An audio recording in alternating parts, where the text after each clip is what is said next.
안녕하세요. 스튜디오 에드윈입니다. 여러분, 인테리어를 우리가 준비를 하다 보면 정말 이쁜 레퍼런스 이미지를 찾아서 그 레퍼런스의 이미지들을 하나씩 우리 집에 적용을 해보기 시작을 하는데요. 막상 적용을 하다 보면 구조도 똑같고 우리 집이랑 똑같은 형태인 것 같은데 왜 이 집은 되고 우리 집은 안 되지? 이런 경험들 다들 하실 거라고 생각이 듭니다. 저는 이런 경험을 하게 되는 이유가 이 아파트의 구조적인 특징 때문이라고 말씀드리고 싶은데요. 일반적으로 다 눈에는 똑같아 보이지만 이 구조 자체는 완전히 다릅니다. 크게 두 가지로 볼 수 있는데 벽식 구조와 라멘식 구조입니다. 먼저 벽식 구조는 방과 실을 구성하고 있는 이런 벽들이 내력벽으로 구성이 되어 있다 보니까 벽 자체가 힘을 받는 구조체의 역할을 하고, 라멘식 구조는 기둥과 보가 이 건물의 구조체 역할을 하기 때문에 세대를 구분하고 각 방을 구성하는 이런 벽들이 비내력벽인 경우들이 굉장히 많습니다. 그래서 라멘식 구조는 구조 변경이나 비내력벽을 철거해서 공간을 다시 재정립하는 게 수월하다면, 벽식 구조에서는 비내력벽이 아닌 내력벽이 많다 보니까 구조적인 변화를 주기가 굉장히 어렵습니다. 그래서 인테리어를 하다 보면 튀어나와 있는 날개벽, 거실과 주방의 단절시키는 이런 벽들도 철거가 안 돼서 되게 어려움을 겪기도 하는데요. 하지만 이런 벽식 구조는 소재와 디테일만 신경을 쓴다면 공간이 훨씬 더 고급스럽게 바꿀 수 있습니다. 오늘 소개해드리는 프로젝트도 43평의 구축 아파트이지만 이런 벽식 구조 때문에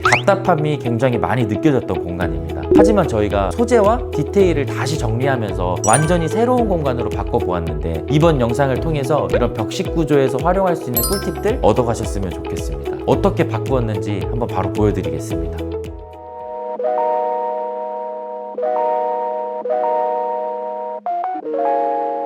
벽식 구조에서의 현관 공간은 정말 구조 변경이 좀 어려운 게 큰 특징입니다. 그래서 일반적인 신발장의 형태를 그대로 가져갈 수밖에 없지만, 저는 소재와 색감의 선택이 정말 중요하다고 말씀드리고 싶습니다. 신발을 신고 벗고 외출할 때 옷매무새 한번 보고, 이 행위를 하는 곳이 현관이기 때문에 저는 이 은경이라는 소재를 현관에서 빼먹을 수 없다고 생각합니다. 일반적으로 은경을 설치하면 가구의 도어에도 설치하는 경우도 있지만, 이번에는 벽면에 매립되는 형태의 은경으로 설치를 했습니다. 이렇게 좁아 보이는 현관에서 은경이라는 소재는 공간을 더 확장성 있게 보여주고 조명도 반사돼서 보이기 때문에 공간을 더 밝게 만들어주는 요소입니다. 그리고 이 은경 옆쪽에는 작은 선반을 하나 구성했는데, 이 선반은 우리가 외출할 때 자주 까먹는 것들을 편하게 올려놓고 나갈 때 가지고 들어오는 이런 리마인드 되는 공간으로 활용을 했습니다. 그래서 딱히 구조 변경은 하지 않았지만 이런 선반이라는 기능을 하나 추가하면서 이 선반 공간의 역할이 완전히 바뀌었다고 볼 수 있습니다. 그리고 이 반대편에는 신발장을 전부 꽉 채웠는데 4인 가족이다 보니까 신발장의 구성이 많은 게 더 필요했습니다. 그래서 좌측부터 우측까지 신발장으로 쫙 구성을 했고, 벽면의 마감재와 이 신발장의 소재도 톤을 비슷하게 맞추면서 공간을 훨씬 더 깔끔하게 구성했습니다. 그리고 중문 같은 경우에는 저희가 슬라이딩 도어를 설치했는데, 저는 이렇게 좁고 구조 변경이 어려운 현관에서는 무조건 슬라이딩 도어를 제일 1순위로 두고 고민을 합니다. 왜냐하면 일반적인 여닫이는 열고 닫을 때 신발이 걸리기도 하고 문이 열리는 반경이 꼭 필요하잖아요. 근데 이런 슬라이딩 도어는 받아주는 벽만 있으면 이 많은 공간들이 훨씬 더 여유롭게 느껴지기도 합니다. 유리는 저희가 플로트 유리를 사용을 했는데, 일반 투명 유리에 비해 관리가 너무 편하고 현관문을 열었을 때 바로 앞에 방문이 있기 때문에 시야를 차단해 줄 수 있는 역할이 필요했습니다. 그래서 이 중문 같은 경우에도 우드 필름과 플로트 유리의 조합으로 완성을 해보았습니다.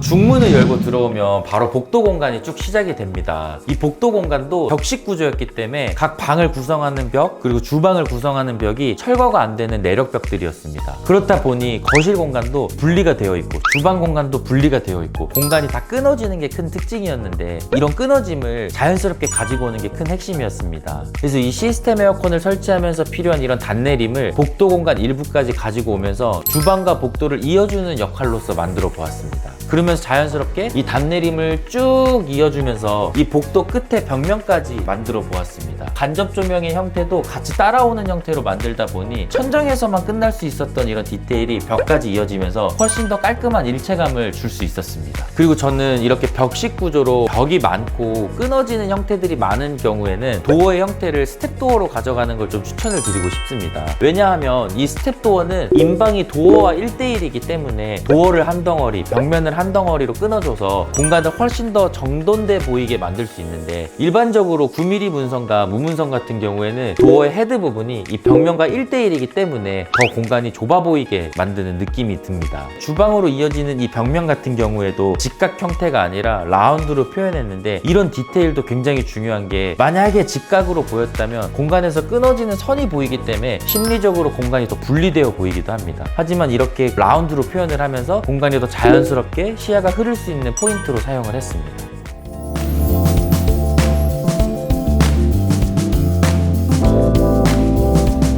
이렇게 주방에서 자연스러운 흐름을 만들기 위해 사용한 라운드 디테일을 복도에서 거실 공간에도 같이 적용을 했습니다. 자연스러운 흐름을 따라오면 바로 넓은 거실 공간이 펼쳐지는데요. 기존에는 주방과 거실이 완전히 분리돼서 정말 소통이라는 게 어려울 정도로 분리되어 있던 공간이었습니다. 이게 벽식 구조의 가장 큰 특징이기도 한데, 저희가 가구의 배치를 자연스럽게 좀 풀어내면서 이 공간에서 이런 단점들을 보완을 해보았습니다. 먼저 소파에 앉으면 이 주방에서 요리하고 요리를 준비하는 모습이 바로 보입니다. 이렇게 가구의 배치를 자연스럽게 이 벽 쪽으로 배치를 바꾸고 주방의 구조를 살짝 바꿔내면서 자연스러운 연결되는 이런 흐름들을 만들어낼 수 있었습니다. 소파 반대편 벽면에는 일반적으로 TV를 놓는 게 많지만, 이번에는 TV가 없는 거실을 구성을 했기 때문에 이 벽면에는 선반과 이쁜 오브제들로 구성을 했습니다. 철거하지 못하는 이런 내력벽 옆쪽에는 융 스위치와 구글 레스트, 이런 장치들을 설치를 하면서 가벽을 구성할 수밖에 없었는데, 이렇게 튀어나오는 가벽 측면에도 은은한 간접 조명을 만들면서 자연스럽게 좀 풀어보았고, 이 선반도 튀어나와 있는 벽면의 일부부터 기존에 있던 내력벽까지 자연스럽게 쭉 이어질 수 있는 형태로 디자인을 했습니다. 그리고 이제 하단에는 저희가 수납을 할 수 있는 하부장으로 구성을 했는데, 고객님께서 사용할 스피커를 올려놓을 수 있는 공간으로 구성했습니다. 스피커 이 뒤쪽에는 저희가 깔끔하게 융 콘센트로 구성을 했는데, 스피커선이 깔끔하게 마무리가 될 수 있게끔 이렇게 세심한 부분까지 챙겨보았습니다. 하부장도 도어로만 구성을 해서 단순하게 만들 수도 있었겠지만, 이 옆쪽은 서랍장, 이쪽은 여닫이 도어로 해서 세로선과 가로선이 자유롭게 교차되는 형태로서 디자인을 풀어보았습니다. 옆쪽에는 저희가 키 큰 장으로 구성을 했는데, 블랙의 포인트가 되는 유리장을 설치를 하고, 왼쪽에는 키 큰 장으로 구성을 하면서 거실에서 사용하는 이런 짐들을 편하게 보관할 수 있게 디자인을 잡아보았습니다. 그리고 천정에도 이렇게 블랙의 가구 포인트가 쭉 따라서 이어질 수 있는 디자인의 형태를 만들면서 긴 마그네틱 조명으로 구성을 했습니다. 그리고 이런 마그네틱 조명을 따라서 이 앞쪽에도 블랙의 포인트와 투명 날개가 있는 실링팬으로 이 거실 공간을 조금 더 아늑하게 구성을 해보았습니다. 이렇게 거실 확장한 공간에는 저희가 이렇게 식탁을 배치를 했는데, 이 식탁이 여기 있으면 분명히 주방과 멀어서 어떻게 쓰냐 댓글로 써주실 거 알고 있습니다. 왜 여기에 배치를 했고 멀리 떨어진 이런 동선은 어떻게 해결을 했는지 주방 공간에 가서 또 보여드리도록 하겠습니다.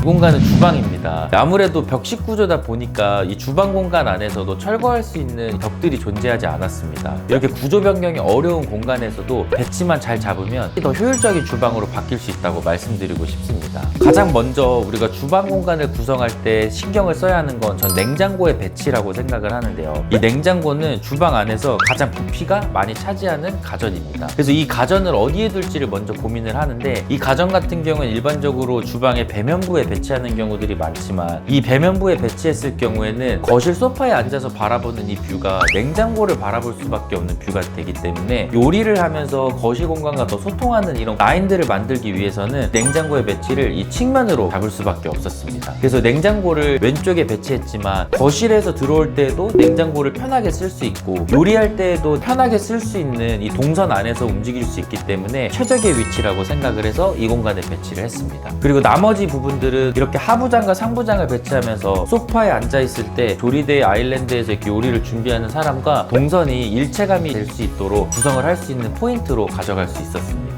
그리고 주방 중앙에는 우리가 아일랜드를 배치를 했는데, 이 아일랜드는 요리도 준비하고 장을 본 것도 올려놓을 수 있는 역할을 하지만 이 한쪽 공간은 간단하게 앉아서 식사할 수 있는 공간으로 구성했습니다. 거실에서 말씀드렸던 확장부에 있는 식탁은 손님이 왔을 때 대접을 하고 가족이 다 같이 모였을 때 식사를 하는 공간으로 활용을 하고, 간단한 식사를 할 경우에는 이 아일랜드에서 바로 해결을 할 수 있기 때문에 편리한 동선을 고려하면서 주방 공간의 배치를 바꿨습니다. 구조 변경을 딱히 한 건 아니지만 가전의 배치, 아일랜드의 배치, 어떤 것을 바라보면서 사용을 하게 될지 이런 고민들만으로도 완전히 다른 주방 공간으로 바꿀 수 있습니다. 제가 서 있는 이 뒤쪽은 기존의 주방 발코니였지만 현재는 실내 공간으로 편입한 공간입니다. 이 주방 발코니라는 곳은 일반적으로 북향을 끼고 있는 경우들이 많아서 해가 잘 들지 않고 겨울철에는 좀 쾌적하지 않는 공간이 될 수밖에 없는 곳이기도 한데요. 이 실내 공간으로 편입하면서 사계절 내내 쾌적하게 사용할 수 있는 공간으로 바꿨습니다. 먼저 이렇게 주방 뒤쪽에도 철거하지 못하는 내력벽을 중심으로 자연스러운 이어짐을 만들기 위해 유리도어가 있는 키 큰 장 형태의 도어를 설치를 했고, 이 뒤쪽으로 보면 자연스럽게 하부장과 상부장이 이어질 수 있는 구조로 구성을 했습니다. 이 하부장 위에는 주방에서 보여주기 싫은 소가전들을 편하게 보관하고 편리하게 쓸 수 있는 공간으로 활용할 수 있고, 저는 이 주방 발코니 공사를 할 때 꼭 필수로 고려해야 하는 제품이 분리수거함이라고 생각을 하는데요. 일반적으로 주방 발코니에 분리수거를 보관하게 됩니다. 하지만 이렇게 발코니로 확장해버리면 분리수거가 갈 곳을 잃어버리기도 하는데요. 깔끔하게 분리수거를 할 수 있는 하드웨어를 사용하면서 불편함들을 좀 해결을 해보았습니다. 그리고 이 뒤쪽에는 세탁기를 놓을 수 있는 공간으로 구성했는데, 이 세탁기 옆쪽에는 세탁할 땐 꺼내서 쓰고 세탁을 안 할 때는 밀어서 넣을 수 있는 트롤리 주차 공간까지 완성을 했습니다.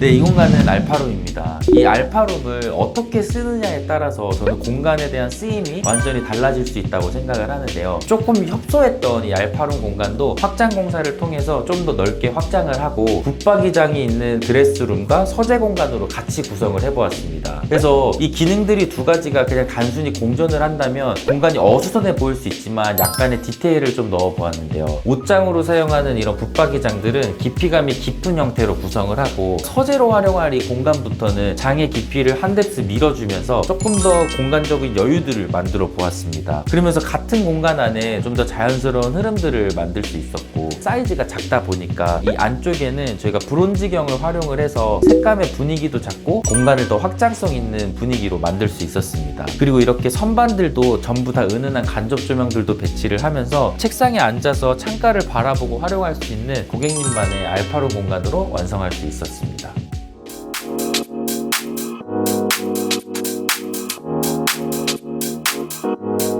공용욕실은 구조 변경을 통해서 건식과 습식으로 나누었는데, 요즘엔 많은 분들이 관리가 편한 건식과 습식의 욕실 공간을 더 원하는 것 같습니다. 그래서 고객님께서도 샤워할 수 있는 공간은 습식, 그리고 이렇게 양변기와 세면기 공간은 건식 공간으로 구성하면서 관리를 좀 더 편하게 구성을 했습니다. 이 샤워 공간 앞쪽에는 작은 젠다이를 하나 더 만들었습니다. 이 공간은 욕실 용품도 이렇게 편하게 올려놓을 수 있기도 하지만 샤워할 때 발도 올려놓고 발도 쉽게 닦을 수 있고, 그리고 아이가 있다면 아이가 샤워할 때 좋아하는 용품들도 편하게 올려놓을 수 있는 아주 좋은 공간이라고 생각을 하는데, 샤워 공간 구성할 때 이렇게 젠다이를 하나 더 만드는 디테일들도 챙겨보면 도움이 될 것 같습니다. 그리고 전체적으로 사용한 샤워기와 세면대 수전은 전부 다 데린바스 제품들을 사용을 했습니다. 그래서 이번에 나온 신상들이라서 그런지 되게 묵직하면서도 물이 나오는 게 굉장히 고급스럽게 떨어지는 게 큰 특징입니다.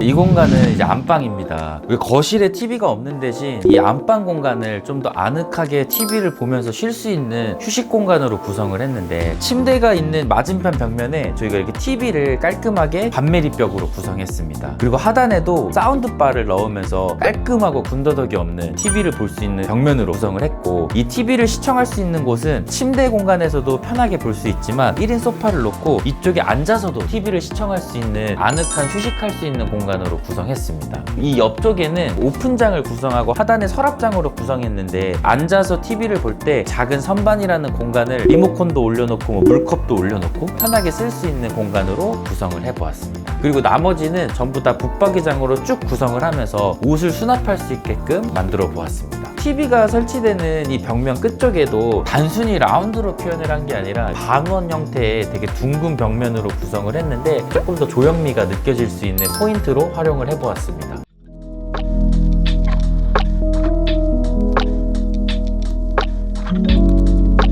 안방 드레스룸은 우리가 건식 세면대를 설치를 하면서 양치도 하고 세수도 하고 화장도 하고 외출할 때 준비를 할 수 있는 다목적 공간으로 활용할 수 있게 구성했습니다. 세면대에 사용한 이 수전도 데린바스의 신제품인데 색깔도 되게 고급스럽고 물 떨어지는 것도 이쁘고 고급스럽게 떨어지는 게 큰 특징입니다. 그리고 이 사용한 상부장과 하부장에는 좀 가구의 디테일들을 만들어 보았는데 은경도어를 안쪽에 들어가게 설치하고 이 가구의 엣지 부분들이 돌출되게 만들어내면서 이 블랙의 포인트가 고급스럽게 보일 수 있게 만들었습니다. 안방 욕실은 안방 드레스룸에서 느껴졌던 이런 블랙의 포인트들을 활용을 하면서 타일 자체도 그레이 계열의 좀 더 깔끔한 타일로 설치를 했습니다. 그리고 변기와 여유 있는 샤워 공간으로 확보를 했는데 이 샤워 공간의 가로의 폭도 좀 넓게 800이 넘는 사이즈로 구성을 했습니다. 네, 오늘 이렇게 43평 구축 아파트 리모델링 사례를 소개를 해드렸습니다. 구조 변경이 좀 어려운 벽식 구조라는 이 틀 안에서도 얼마나 세심하게 고민을 하느냐에 따라서 공간이 좀 달라질 수 있다는 걸 보여드리고 싶었는데요. 인테리어라는 게 단순히 우리가 구조를 바꿔서 새로운 것을 만들어내는 것이 아니라 저는 얼마나 세심하고 섬세하게 고민을 했느냐에 따라서 그 결과물이 달라진다고 생각을 합니다. 이번 영상이 인테리어를 준비하시는 분들에게 좀 많은 도움이 됐으면 좋겠고, 구조가 좁고 답답하다고 해서 무조건 답이 없는 것이 아니다. 내가 얼마나 더 섬세하게 세심하게 고민을 하고 결과물을 만들어내느냐에 따라서 결과치는 달라질 수 있다는 거 꼭 참고해 보시면 좋을 것 같습니다. 오늘도 영상 끝까지 시청해 주셔서 감사하고 다음 주에도 좋은 영상으로 찾아뵙도록 하겠습니다. 끝까지 시청해 주셔서 감사합니다.